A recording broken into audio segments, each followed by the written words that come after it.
Just make it like a never-ending fucking like musical chairs. We could do that when we edit. Turn your goddamn camera on, Ivan! What the hell are you doing?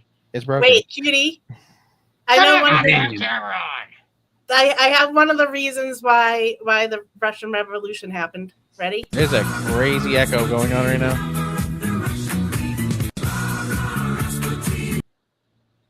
Is it me? Is it echoing? Brother. If it's echoing through me, I'll put my headphones on. Just have to switch.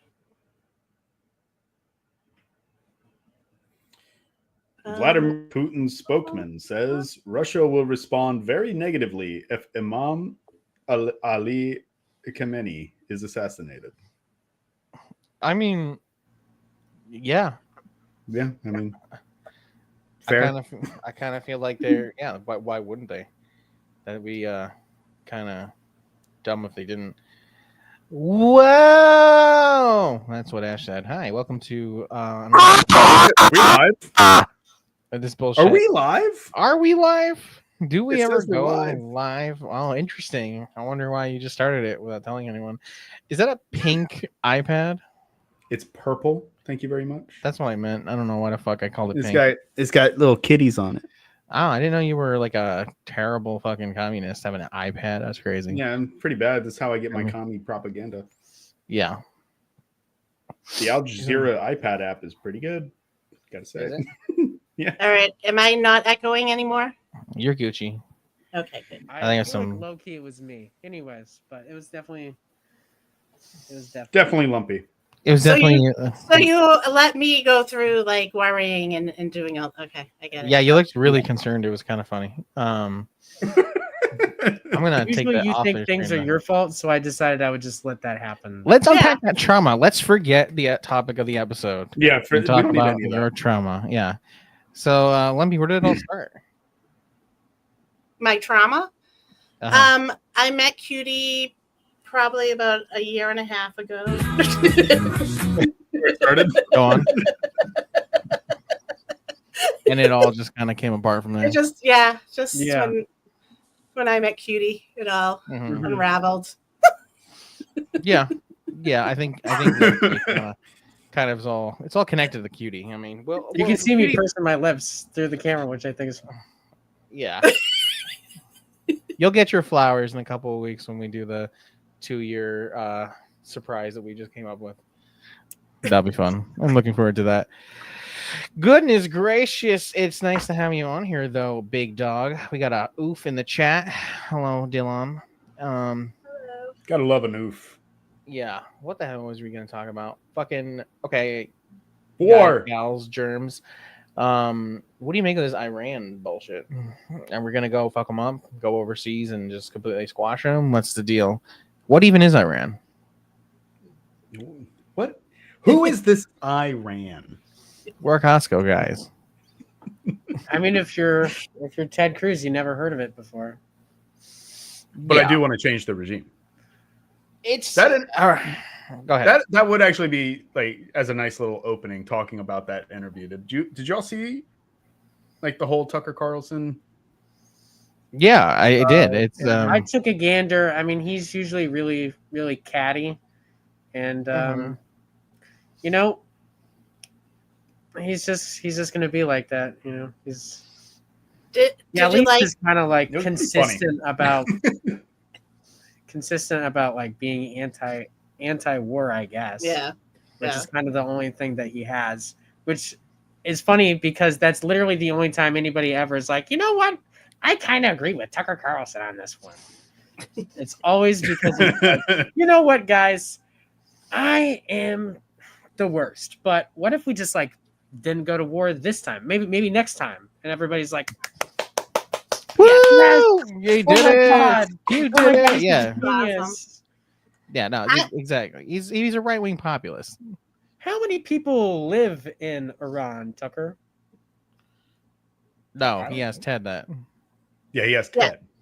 Yeah. Tucker yeah. asked Ted I how many messed people up the names, guys. I messed up the names. I'm sorry. canceled. I'm sorry they all suck. my favorite is that when was Ted saying, was that in that interview? Because I saw the clip of him saying that his father was tortured by Batista. Bro. Yeah, he said my father was tortured by I hate communists to topple because they How many tortured people my are there? dad. 22 million. Okay. And then he's like, well, Yeah, my dad was that- actually that- tortured by that- Batista. No, He's there's like, no, what? you don't know anything about Iran. So Okay, actually, I the am country- not the Tucker Carlson No, this- expert on Iran. You're a who senator says, who's calling "Hey, for you're the one overthrow who the claims- government. you're the one who claims What the country. No, I you am don't not know the anything about Tucker You're the one who Carlson claims you're not expert from on I Iran. love that Iran. it's sped up. I'm not saying that. I'm not the expert on Iran! There's so much chaos going on right now. Oh man. But okay, yeah. So basically, Tucker Carlson went and interviewed Ted Cruz and was like, "Why do you want to go to war with Iran?" And then Ted Cruz was woefully unprepared to discuss that. So Tucker was, throwing him softballs like, what's the population of Iran? And he's like, I don't know. Tucker Carlson's like, well, how do you not know like about these places that you want to overthrow and whatever. It's Tucker Carlson's just, a broken clock is right twice a day. It's nothing fucking substantial. It doesn't mean that he's like a leftist in any kind of sense. Like I said, he's a right-wing populist. But anywho's Do not start subscribing to Tucker Carlson. Do not do any of that. Let's get Don't Tucker put that on in the their pod. heads, Cruz. What? Put that out there, or you jinxed us. Yeah, that's gonna be kind of like the how do See you that- you see who that was name? Russell Brand when everyone was like saying that Russell Brand was actually good. Yeah, What are you doing with your finger? I'm a cruise. See that? That's my- I'm a cruise. Anyway, so I wanted to yap real quick because so basically last week, Iran and Israel they're at war. They've been lobbing missiles at each other and airstrikes for the over past week. Several hundred people have died. This is the most damage that has been done militarily speaking to Israel in decades. Tel Aviv, Jerusalem, all different places have just been pretty bombarded to the point that people in a very cheeky fashion are saying, well, it looks like Gaza now, which is what they deserve, because when you perpetuate a genocide, that's what you get. So the whole question is now, is the United States going to get drawn into a war, into basically World War III?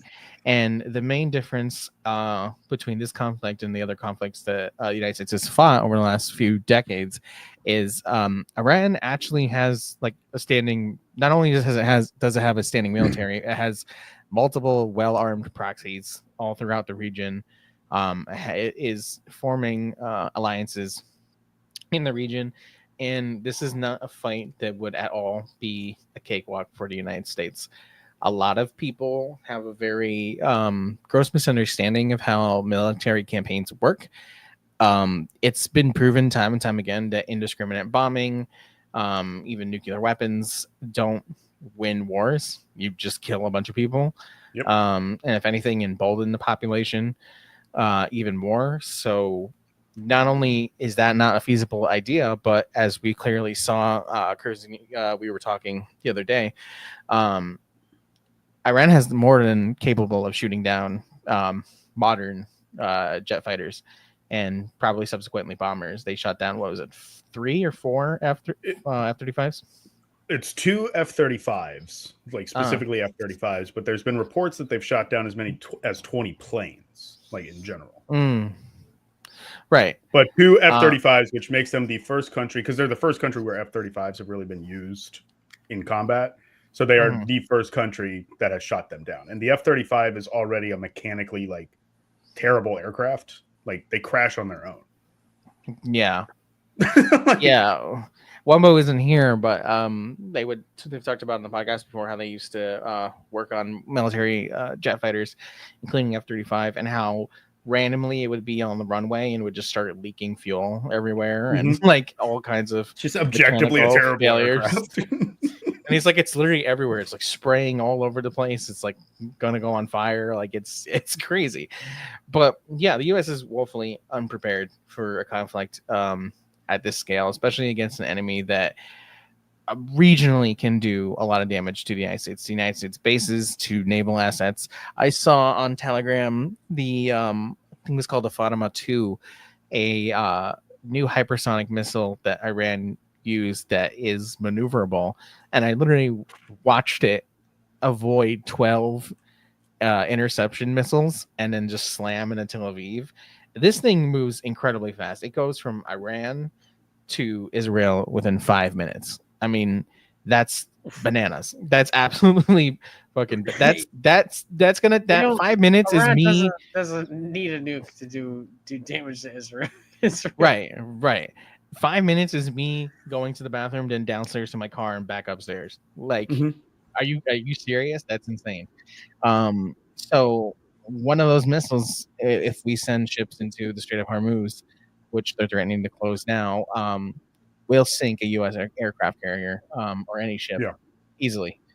And the United States is just not prepared for that. So I wanted to kind of compare that scenario to the Russian Revolution and how World War I really was one of the catalytic events that led to the Russian Revolution, and how I think if we were to fully go to war with Iran, that would pretty much it's over. It's Jover. There's no, you've crossed the Rubicon. No going back. I mean, we've been saying that for multiple events, but like for reals this time, it would be for real. I swear, it would become so obvious. I mean, just 20% of the world's crude oil comes from Iran and from the Strait of Hormuz. If Iran closes that, which I believe they did in the 70s, like, we're going to see overnight skyrocketed prices of oil everywhere, all over the world. And I was actually talking about that earlier before we move on, because I brought up the 70s, like when the Iranian Revolution had happened. A lot of people, you can pull up videos of the 70s oil crisis, the 70s gas crisis, and you get those long lines of people in cars just waiting to get like even like a gallon of gas, like just they're rationing gas. And it's like, that's exactly what would happen. yeah, I remember sitting in the car waiting for gas. Yeah. But you got like a little jelly. You get like a little cup or a knife or something when you went to the gas station back then. They'd give you rewards. Oh. Yeah. Well, that's nice. My father's favorite knife came from the gas station when he went and got gas. They won't do that this time. They'll give you like a month of Netflix. You get a ring pop. Yeah. I'd clarify though that the amount of oil that Iran produces is only about 4% of the global, like 3 to 4%.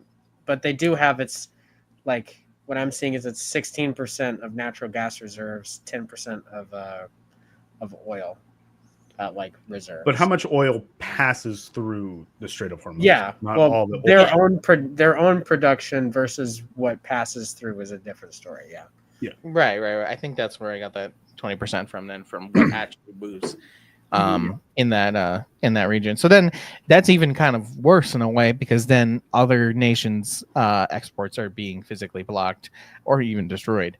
In a scenario like that. So that's But I mean that's why it's so important for the U.S. to defeat Yemen, is because Yemen, and it's actually why we're definitely trying to prop up and have more negotiations with Somaliland, which is the breakoff state from Somalia, right? Because Yemen, Somaliland, Djibouti, Ethiopia, Egypt, Saudi Arabia, all these countries sit in the only other option to go through. So if the Hormuz is closed, they have to go through Egypt. So I think that's why they were trying to like get something going with Yemen. It wasn't quite working, and why they're kind of still, it still hasn't really been completely, solved. Right. Absolutely. U.S.'s ability to wage war, obviously the U.S. for the most part has, the the superiority when it comes to technology, to intelligence, to just the amount of military equipment that they have, their ability to deploy. But the U.S. is losing its edge when it comes to, I would say, basically straight up fighting. So, like, what do I mean? So, like, the U.S. One of the things the U.S. boasts about, particularly the Marines, is they could basically invade any country in the world at 24 hours notice. The reason why that's the case is because a lot of the countries the U.S. imperializes, or all of them, I would say, and bullies, and can just stomp around, either have a government that's welcoming them, or they don't have the capacity to shoot down, planes or sink ships. When the U.S. encounters an enemy that can even do a microdium of damage, they basically surrender. I mean, we saw this happen with the Houthis not too long ago.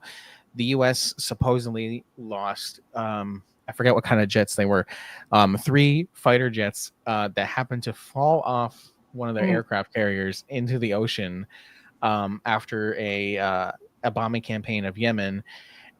You can look me in the eye and tell me that, okay, so what is the scenario in that? Either A, the U.S. is thank you, the U.S. Navy is so ill-equipped to do their job that they fucking dropped 3 jet fighters into the ocean, or those jet fighters got shot down, because Yemen also has the capacity to launch missiles all the way to Israel. So you have to read between the lines of what actually happened. But when we fight an enemy that is more resilient, that has a real ideology behind them, who have nothing really to lose because they're already under the boot of imperialism, they just cannot. They just are so much more better equipped to deal with a bunch of kids from Connecticut trying to get their freaking, college paid for. We're just not prepared for that. Anyway, let me touch on World War I for a little bit. Time Anchor says afternoon, y'all. Afternoon. Hello. Evening. Time for me. Anchor. No. Afternoon. So Almost nighttime. Getting there. For people who don't know or need that history refreshed, basically, World War One, the Great War, was a war for imperial and colonial struggle in the world. That's what made it a world war. I think a lot of people kind of miss out on that fact, that the reason why it happened all over the place is because the imperial powers, Germany, France, not Russia yet, had colonial interests all throughout the world, and eventually through entangled alliances, fervent nationalism, the desire to retain resources, and basically the supremacy of the world, ended up in a massive catastrophe known as World War One. And basically the Russians got involved in that war because of this national fervor to defend their interest and their so-called ethnic relations with Serbians in World War II after World War II. What the fuck? World War One after Serbia. God damn. Austro-Hungary declared war on Serbia. So the Russians at the time, Russia was essentially a feudal state ran by the Tsar. There was mass, on again, off again famine, overall poverty. People were uneducated. They're not, people don't know how to, they can't read. They don't know how to read. Just essentially a very destitute country run by nobles and subsequently the king. So all of a sudden, the king says, hey, we're going to war. We're going to go fight this conflict now over here, and it's going to be a great war. Everything's going to be fine. We're going to be home back by Christmas. Russia at the time, though, was already technologically behind the other military powers, especially like Germany. So the Russians run in to fight Germany using tactics from 20, 30, 40 years prior. They have men getting mowed down by machine guns, horses getting their kneecaps blown off, by shotguns. It's a disaster. And the Russians, I think they lose about 1.5 million people fighting this war. So the ideas of communism and Marxism which ironically in this case came from Germany, were already proliferating throughout the countryside. People were already really dissatisfied with the king and nobility, but also coming off the tails of a previous war, the Russians' war with Japan, which they lost horribly. Which kind of makes me think of, already comparing it to like the United States, like what wars have we really won in the last couple of years, when it comes to achieving an objective and keeping that objective in perpetuity. We just spent 20 years in Afghanistan only to negotiate with the people that we went there to fight, who now control the country. People will use the same kind of argument that they use when they try to argue against, like, well, we didn't lose Vietnam. We just left because people at home were upset about it. And it's like, yeah, so you lost. I've heard people say, oh, it was a draw. Like, yeah. No, it's not. No, it wasn't. If you failed your mission, you lost. Yeah. And Right. they are communists. So like they, you know what I mean? Like that was the whole thing of us being there, not, for them not to be communists. And they ended up being communists, and still are communists today. So there's a series of blunders that happen. For us, it's the war in Iraq. It's the war in Afghanistan. And now there's a much more bigger looming war that we're being sold, and our consent is being manufactured for. Same thing happened to the Russians. They fought this war with Japan, devastated, lost concessions, lost. I don't believe that they had control of Korea, but I believe that was a big part of what they were fighting for. You might know, Cutie, off the top of your head.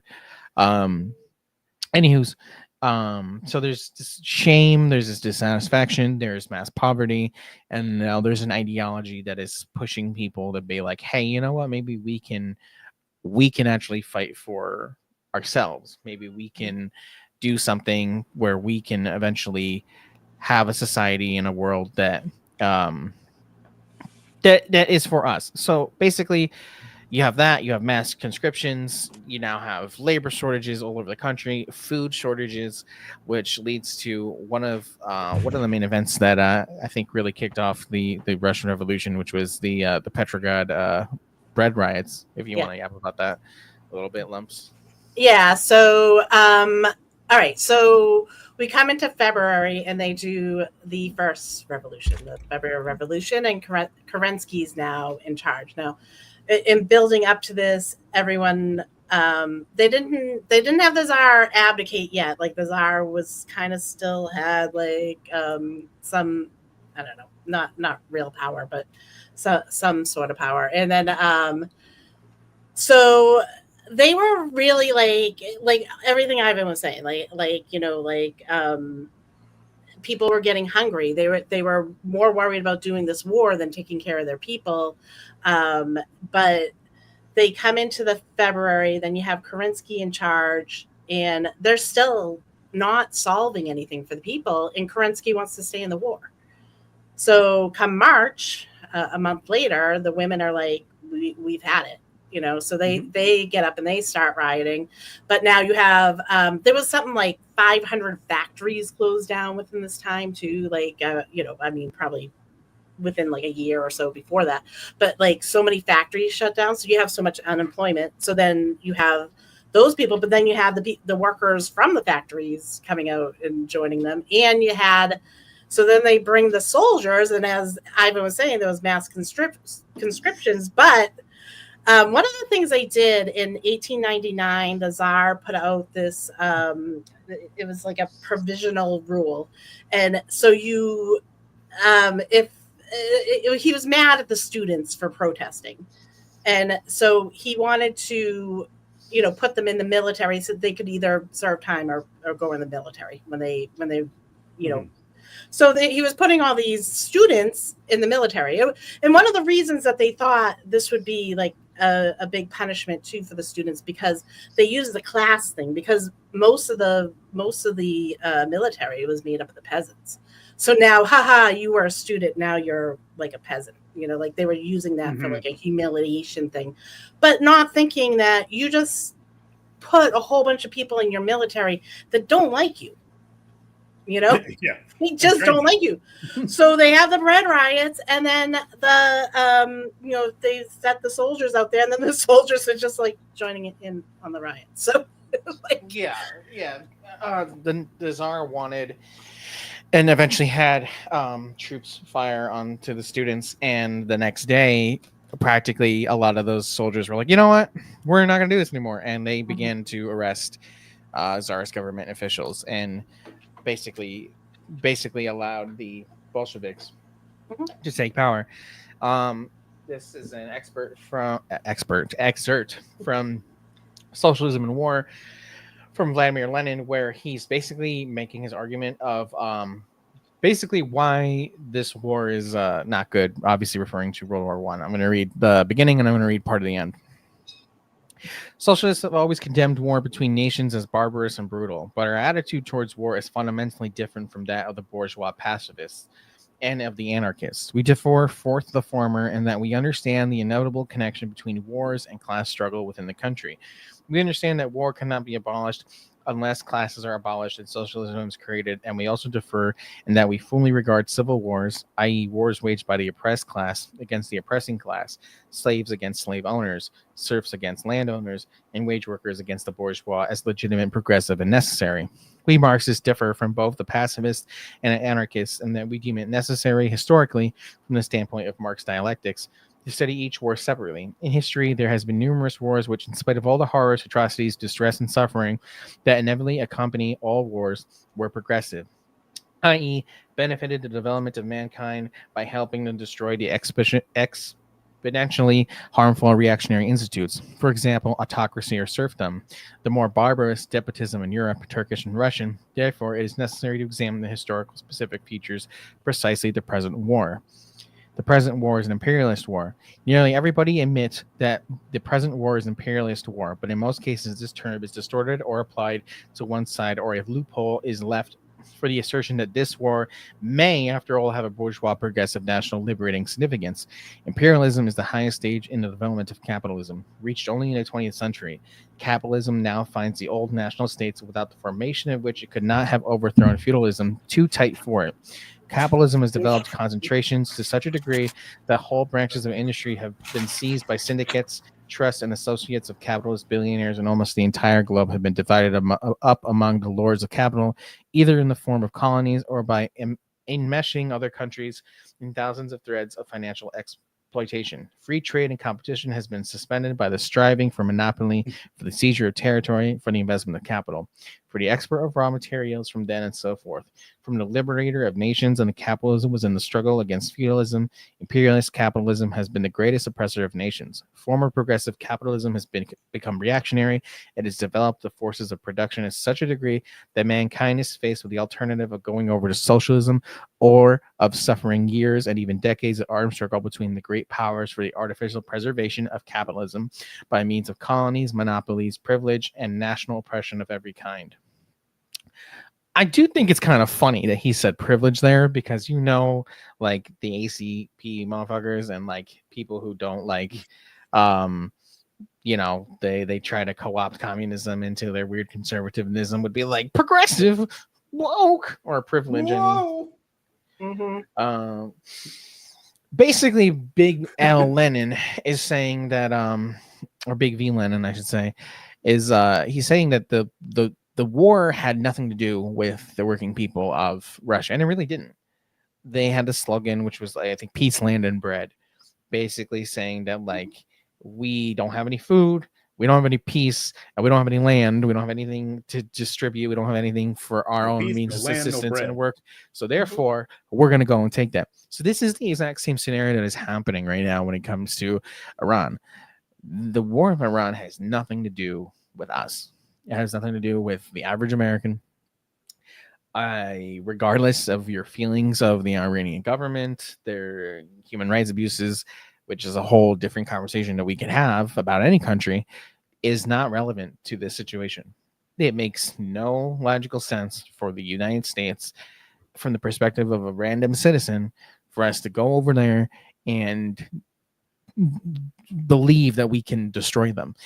So the way this consent is being manufactured is by using racist caricatures or queer coding, saying that the Aryans, that they throw gay people off of buildings, or they force women to wear hijab, or they just live in the desert. And thankfully, one of the beautiful things about TikTok is we can see how people really live in a lot of places, and a lot of people have been coming out being like, yeah, bro, this is my place, this is where I live, or whatever.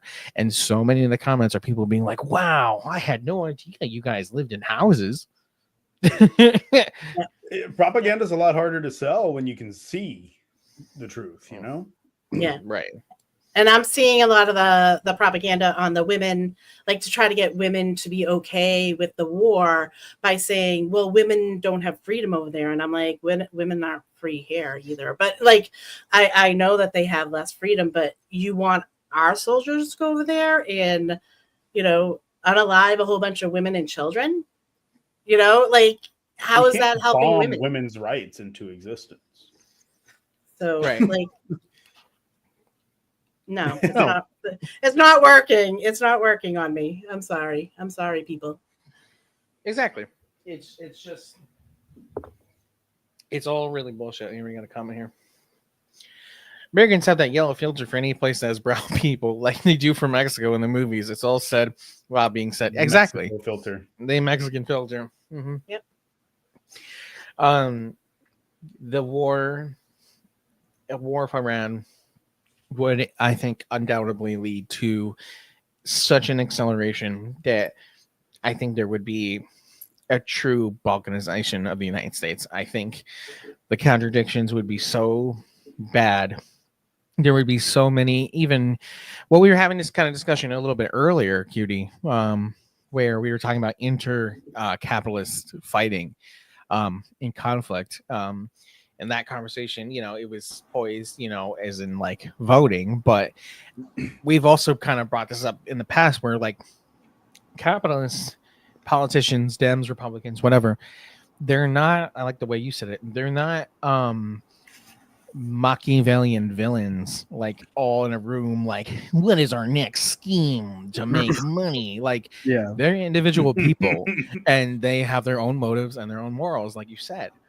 And they're going to come in conflict, and you're going to see capitalists who are going to be staunchly against this war because it might affect their bottom dollar, or it might affect their personal life, or they just might morally think it's incorrect, even if they're incorrect about a litany of other things. And that is going to lead to strife between the territories of the United States, corporations, and the states themselves. I really, truly think it would lead to the breakup of the country. Not immediately, of course, but a prolonged conflict that would cost trillions and trillions of dollars and American lives. It's over, bro. It's just not going to happen. Too big a war. Mm-hmm. It would be too big of a fight. Because like these little proxy wars can generate weapons manufacturing, shipment, distribution, and then of course just land grabs and resource gathering from those countries that they imperialize. But a country like Iran is just way too big and powerful. If we look at a pure numbers perspective, like the potential gain versus what you're going to lose trying to get that, it's not going to balance out. It's a bad investment to go to war. Right. Exactly. Well, that's at least how they would. War imperialism is literally just defined by kind of like the violent manifestation of the interests of of the larger countries, finance capital, and like finance capitalists, fundamentally, their most important thing isn't war; it's making money, and they need an environment that is stable for markets. Predictable markets is really what they want, right? Predictable, stable, and profitable markets. The reason why they go to other countries to imperialize countries is because the country having its own free will happens to destabilize those interests, right? As soon as finance capitalists figure out that it's not going to be profitable to be at war with Iran, they might be able to make all sorts of investments and get all sorts of contracts about, think of all the development that can be done in this country after the war. So even though things will be destroyed, you can do so much development. Look at all the resources. When they figure out that we're not going to be able to like have a safe environment for any of those resources to actually be extracted, or for any of those roads to be like rebuilt, and that money is going to go to waste, there's going to be nothing that comes back to them, they're going to stop supporting it. Know what I mean? They're going to stop supporting that war. 100%. And that being said, like, let's say you go to war and we use that where it's like, oh, we can rebuild the roads and the buildings and that kind of stuff and make an investment there. China would do that. China's the bigger player there at this point. China can outcompete. Exactly. Yeah, exactly. Cheaper prices, better quality. Why they need a regime change. Work. Exactly. Yeah, they need a regime change that will refuse better contracts. I mean, not only does China have the means to do that and have the domestic manpower, China has now expanded itself into so many other places. I could see, some, obviously I don't have all the details, but I could see some kind of, for lack of a better term, scheme where they're like, hey, people from, goddamn, I'm blanking. I don't know, any country that they're around in lately. I want to say Congo, but not Congo. Anyway, you guys want to go, even Korea. That is a good example. Like, hey, you guys want to go work in Iran real quick, rebuild some shit, some roads. Here you go. They're already doing good money. Right. Yeah. So like, exactly. And there's nothing to be rebuilt. They're already involved in the development, let alone effectively controlling all the roads after they're done. If there's a war, that America will 100% not win. Yeah. Exactly. It's just Jover. I don't know how else to say it. Like, there's no way that it will work, and it's crazy. I'm gonna make a full video about this because I have hundreds. Probably over 1,000 now comments on one thing I wrote on some random person's TikTok where they were like, "You think Iran is gonna stand up to the United States?" And I was like, "Yeah, U.S. is pretty bad at winning wars." And I have probably mostly bots, CIA working overtime, being like, back-to-back World War champs. And it's like, buddy, we didn't even do most of the heavy lifting. Who carried? Who carried? Especially the wars were basically done by the time we got in. Right. Like, what are you talking about, bro? World War I, we were quite literally just waiting to see who was losing, and we would just join the winning team. We literally were like, well, we'll join Germany if they're the ones who are winning. And then that's why we waited so long, because it looked like they were going to win in the beginning, but like we wanted to make sure. But then they didn't. So then we were like, all right, we'll wait. And then they were getting their asses handed to them towards the end. And we were like, all right, it's time for us to show up so we can get investment rights in the Rhineland. Yeah. And even World War II, Truman was caught saying that, like, yeah, we should see who's going to win, the Nazis or the or the Soviet Union, and we'll go from there. World War II, they were straight up hoping that the Nazis would destroy the Soviet Union, but when it was clear that the Soviet Union was pushing west, they were like, oh shit, we got to get in this war so they don't take over, they don't end up all the way to the other end of Europe. Yeah. Like, they didn't want the Nazis to win the war outright, right? But they certainly didn't want the Soviets. They definitely wanted the Soviets to lose. Yeah, exactly. And once the Soviets started winning, we were like, all right, we got to land everything that we possibly have so that way we can take as much, of Europe as possible. Otherwise, Europe is going to be communist. Like, they didn't want Germany to lose either, though. Like, I don't have that. I have a feeling they just did not want Germany to lose. I mean, a big faction of the Americans, because we saved so many. You know what I mean?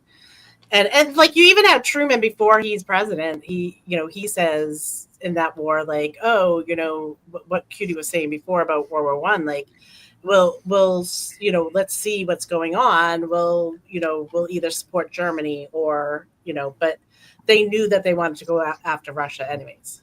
Like, they knew before the war, like, Truman knew that he did not like communism. So, yeah. The famous Operation Unthinkable. Angry Up Here said, China and Iran already have 25-year cooperation deal. China's investing $400 billion in the Iranian economy. Exactly. And also, they share a border. There's no reality that the U.S. is going to fucking firebomb, a nuclear bomb this entire country, and both China and Russia in some capacity are not going to be involved in the war. It's just for their own material benefit. Forget about morality for a second. And also, yes, Operation Unthinkable was the idea that basically immediately after World War II, Britain would start World War III and begin nuking the Soviet Union and moving their allies' forces to the east. And I forget who was because it was Churchill that proposed it. Churchill and Patton were both like. I think what Patton actually said. This might be sort of a misquote, so hopefully, someone can fact check me at some point. But he basically was like, "We fought the wrong guys." It's something along that. We fought the wrong enemy, I think is the exact verbiage. I'm looking for it right now. But the only reason they didn't do it was because they're like, the Soviet military would just completely mollywop us. We've defeated the wrong enemy. Yep. Is what he said. Yep. Yeah, so exactly. Anyway. So I guess to kind of round it out, right? What do you guys think is going to happen? I mean, for me, again, and I could just be doomer pilled, but like, I don't see the U.S. backing out of this one. Well, the trilogy's got to end, right? Like, we've been waiting a long time for the third movie to come out, and I'm kind of interested personally. I'm personally invested in the continuation of the fight of fascism versus communism, because communism has won 2 times in a row. The end of the First World War produced Soviet Russia, subsequently the Soviet Union. End of the Second World War led to the creation of communist China, and then obviously subsequent communist countries since then. And now on the cusp of this, hopefully we get a communist planet. Commie planet. Round it out. Commie planet. Little hammer and sickle Earth. Buy our merch at Commie Planet. I'm a little like personally, I'm like, I don't know that I'm hoping cooler heads prevail and it doesn't escalate, but obviously Israel's not going to back down.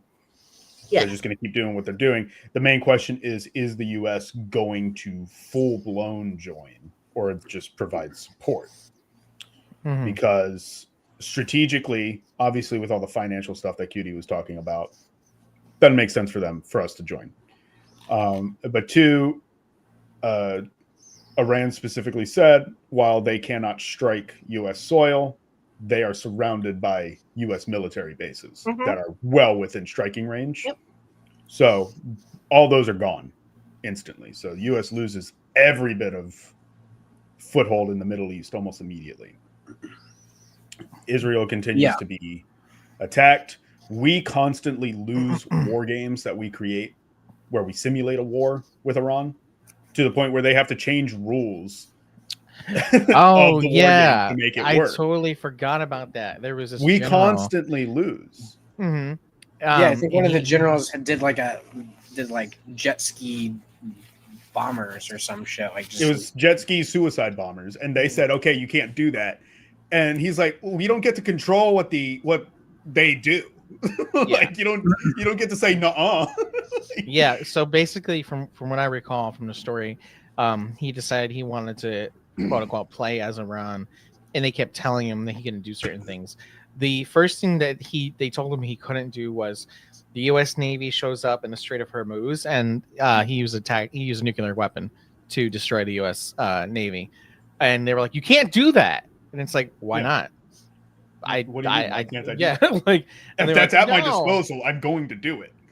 Yeah, and then they use like chemical weapons and like fighting in the mountains and stuff like that. And every time they was mollywopping, they were like, "You can't do that, bro."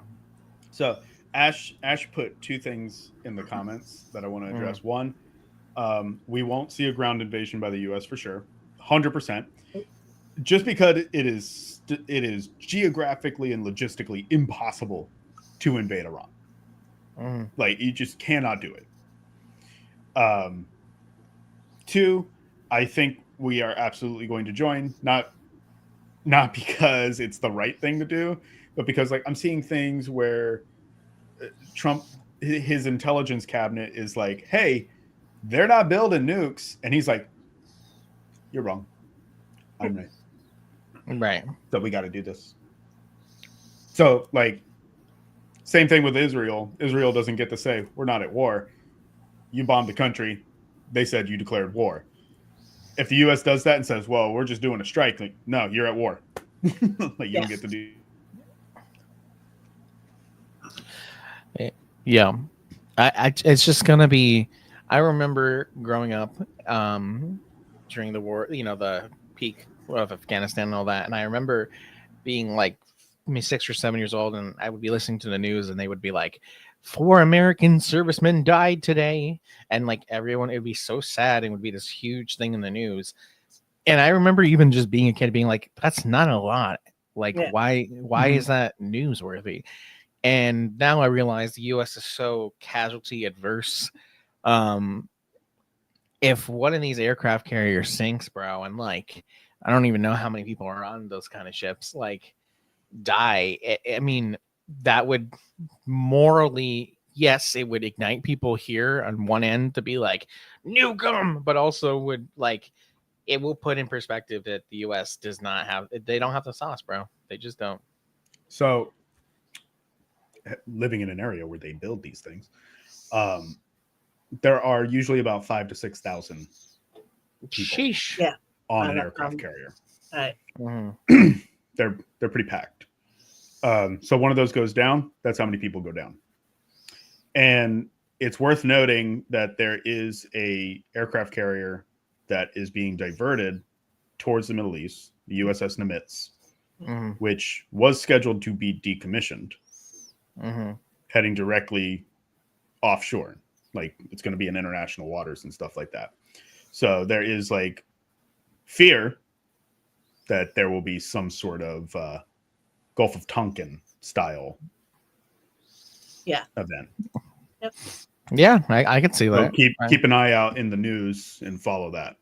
Yeah, I 100% can see that. I mean, even Netanyahu was fucking trying to allude to that, where he was saying, Iran is bombing Tel Aviv today, they'll bomb New York tomorrow.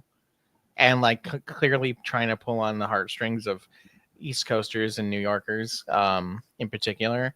But that got nothing to do with me, big dog. I mean, do what you gotta do. Like, I New York, and that's like the best thing ever. I'm also seeing like everybody from New York posting on TikTok being like, it has nothing to do with me, chief. I ain't fighting this. I like that the what's his name? Who's the leader of Iran? I can't say his name. Amon. But whatever his name is. And he comes out, he's like, when we say death to America, we mean, like, we don't mean Americans. We're fine with that. And then, like, people are saying, like, they say they go out in traffic and they don't like traffic, and they're like, death to traffic. You know what I mean? Like, it's just a saying that they say. And then, like, they're not saying Americans, they're saying America. They're saying the hegemony. Like, they're specifically saying, this beast of the hegemon that's been taking over had power in the world, just needs to go. That's all they're saying. I'm fine with that. Yeah, I mean, I'm fine with all settler colonies being destroyed. So, yeah, that'd be dope. That'd be okay with me, chief. Just let me know. Let me know what you're about to do, because if you're gonna do it, I'm not paying rent. So please just tell me that I'm done paying tomorrow. Ash said one more thing in there. Also, how are they going to fight a war overseas and also deal with everyone protesting? How did the Tsar do it? Yeah, not very well. But Ooh, that would be amazing. That would be amazing. Trump is like, you guys are not conducting the war properly, and he gets out there. He's like standing on an aircraft. like drawing up battle plans that completely fail, just like the Tsar. Yep. Yeah. You remember when? You remember that clip where Trump was in the fire truck, like playing? Yeah. It's gonna be him with the Abrams. Let's see I if I missed can that find it. clip. That'd be a fun way to end this. But like, But okay, so like, go ahead. I was going to say one thing off of what Ash was saying. So,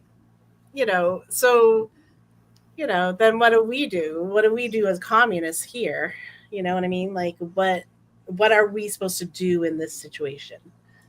If, are we supporting the protests? Are we making sure the protests are actually doing a thing instead of... Yeah. So we've mentioned this before. One of the most important things you can do, being in the belly of the beast, is being an anti-war.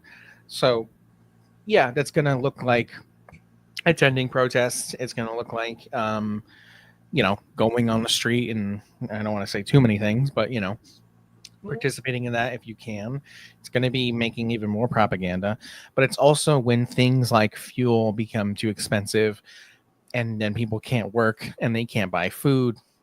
It's going to be, I hate to say it, like we always say it, but it's organizing. It's getting with your community. It's learning to live with each other and not relying on a corporation or the government. And when that situation starts to become untenable, then it becomes taking those people that you've organized with and seizing the means.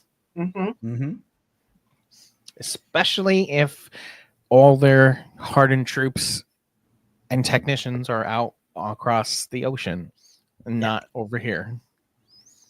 Well, especially since it feels like the capitalists have been trying to create almost company town situations, especially like the technocrats and stuff like that. Like they're trying to create that. So we need to, just really work on community, because we want community towns, not company towns. I can't believe this clip is 7 years old. What the fuck? God damn, we've been dealing with Trump forever, bro. I know. Yeah. It has been forever. Well, it has been forever because he's been around forever, but oh God.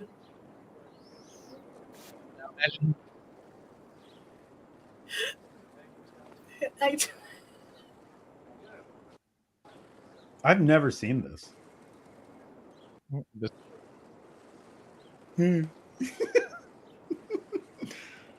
Pence is probably like, what is going on here? What was 7 years ago? Just put the fries in the bag. 7 years ago was 2018. Cut to Trump literally putting fries in the bag.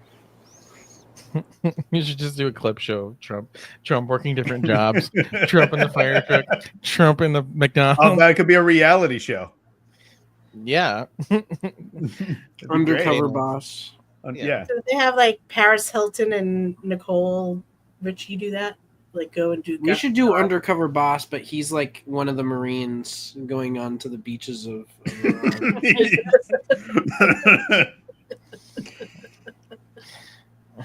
So I'm looking at... He's missing. I'm looking at this thing because as of 3 hours ago, there was kind of an update on what's in the Middle East in terms of U.S. assets. With the other, there's a lot of movement happening there. So there will be 2 aircraft carriers, 9 destroyers, multiple fighter jets, and then 40,000 U.S. troops are currently in the area, with more scheduled to show up. Very cool. That's sarcasm. I think we might do a probe. We might try to do a kind of like a probing land attack and be like, all right, let's see how this works. And it's not going to work. It's going to go horribly. Yeah. All those guys It's not going to work, bro. We'll never do it again after that point. But I don't think ground invasion is totally off the table. No. They would have to really do it, from what I've seen and from other people's videos I've seen, like basically through Iraq. And that like corridor through Iraq is essentially, it's a meat grinder. Like it's just bad news bears for everybody. Other people say you could go through Pakistan, but Pakistan has already said that they would use nukes against Israel if Israel nukes Iran. So I don't know really at the end of the day how willing is Pakistan to allow That's They happening. ain't gonna let it. They're not. You're Yeah, gonna see so- the fucking Taliban pull up. They're gonna be like, you know what? They already said they would. The Taliban straight up said that they would fight Israel if Yeah. U.S. joins. So, well, my headphones are The telling me my Taliban's batteries just like- are low. We could do it again. Yeah.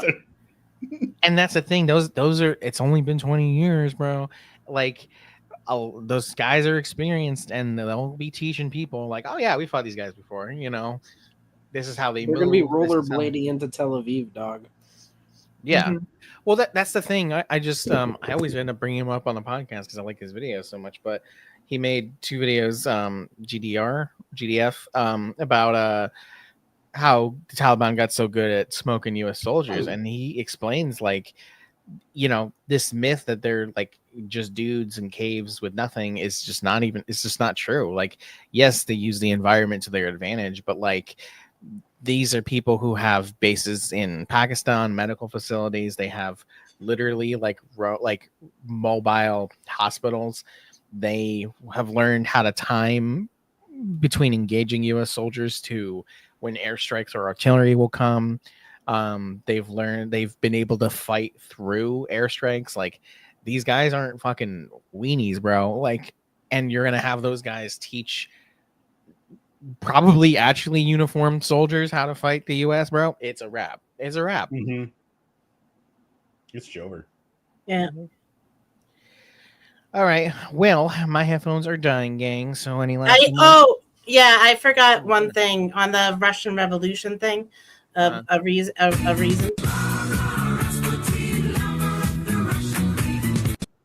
Keep it going. And I only did that because you can't keep it going or we'll get shut down. The copyright. The copyright.